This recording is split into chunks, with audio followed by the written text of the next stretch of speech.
Are you crazy? Fuck you! Pasensya na po. May inatake kasi dun sa may iskinita. Makikichismis lang ako. Chismosa. Kumare! Kumare! Buti na pabisita ka! Buti nga eh. Miss na miss ka na ng pamangkin mo. Pero bakit parang walang energy ka ngayon, Day? Wala pa kasi akong tulog, Day. Ay, hala, sige, pumasok ka muna dito, matulog ka. Ha? Pwede ba? Oo naman. Kahit 1 month ka pang matulog dito, walang gising-gising. Go! Lah, pasok ka na. Anak, magmano ka dito sa tita mo? Ay! Sino yan, Ay? Hoy, tita mo yan? Ha? Bakit parang nakakatakot? Abang bastos. Alam mo kung anong mas nakakatakot? Ito, oh. Ito.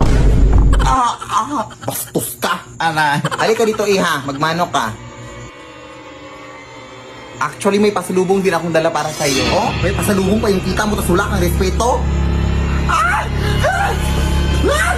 Tulong! Tulong! Ano ba yan, Day? Ay, okay. Allergic siya dito, Day. Sorry, di ka na-inform. Sige, wait lang, Day, ha? Tatapusin ko lang muna yung pagwawalis ko doon. Pahinga ka muna dyan. Pagpasensyahan mo na yung anak ko din. Ganon talaga yun. Sige, sige. Kawawa yung babae dun mo. Kaya nga, inakatakot. Uy, mga chismosa.